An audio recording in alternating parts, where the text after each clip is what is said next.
Welcome to Worland's Quest. Thank you for joining me as I step through the portal into another world. Today we journey into the world of Stardew Valley for my first episode of Quick Tips.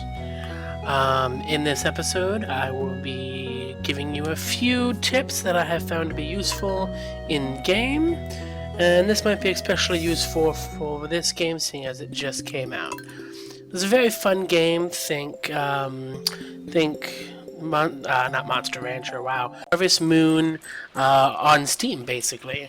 Although, if you've ever heard of Rune Factory, it's actually a little more like that because there's actually combat involved. You can go delve into the mine and probably other places that I haven't gotten to yet. So this is a little look at what the game looks like. Some cauliflower, parsnips, just a few things I've made so far.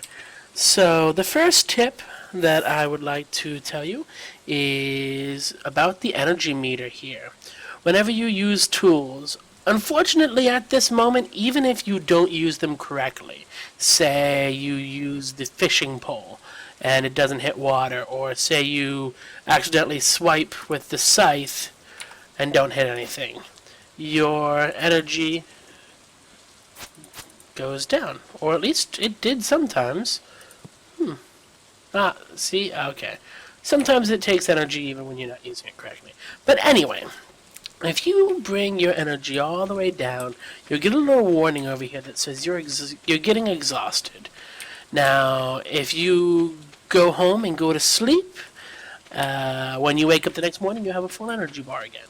But if you overwork yourself and become exhausted, you'll see a little circle sad face over here.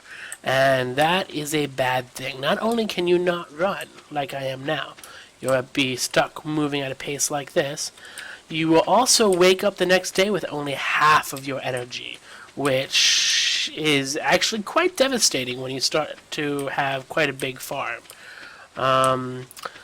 Another tip that just popped into my mind, it wasn't on my list, is rainy days. Now, rainy days are fantastic because when you are farming, you're going to spend a lot of your energy just watering your plants. Now, when it's raining, obviously, you don't have to do that. So, a rainy day is actually a perfect day to either... that was interesting. Never heard that before. A rainy day is fantastic for either fishing, because there's rarer fish in the ocean and the ponds.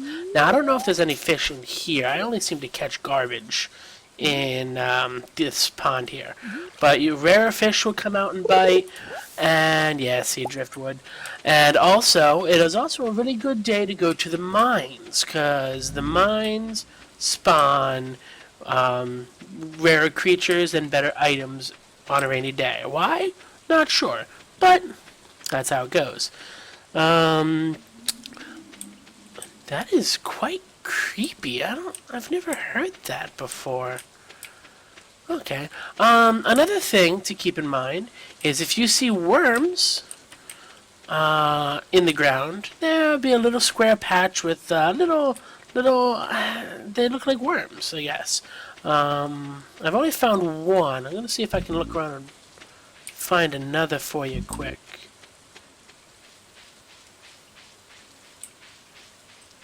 Weird ass sounds.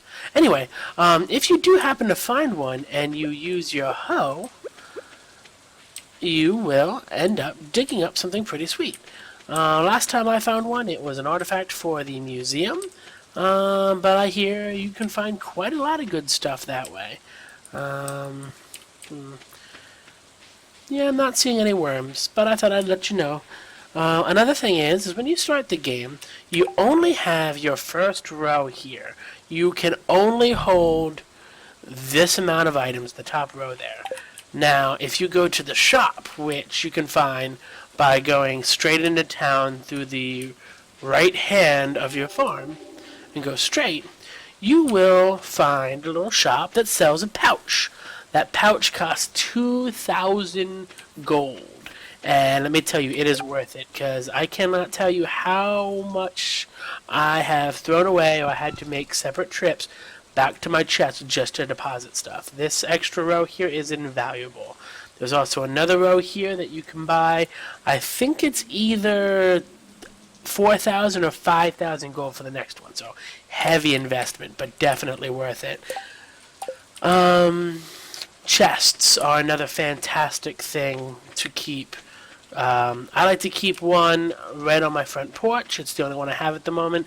And especially when you only have one set of inventory slots, you really need them. You can keep all your goodies there. Obviously, that's kind of what chests are for.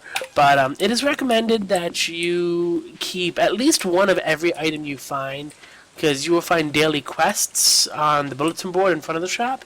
And it makes the quest super easy if you just happen to already have the item. Let's see here. Sometimes you'll find items with a little gold or silver star in the bottom corner. From what I've seen, that is a rare version or a higher quality version of said fruit or item. And from what I've seen, the best use for them, and from what I've heard, the best use for them is just to sell them. They're really not worth taking up the extra inventory space when you can get a whole stack of normal ones fitting in a slot. And they sell for decent amounts, so I mean that's a good way to get started in cash. Let's see, and yeah, like I said, you want to stockpile at least one of every item you find. That way, when quests come around, you can easily, just finish the quest ASAP. Time management is a big part of this game. You can easily end up spending a few hours just moving across town.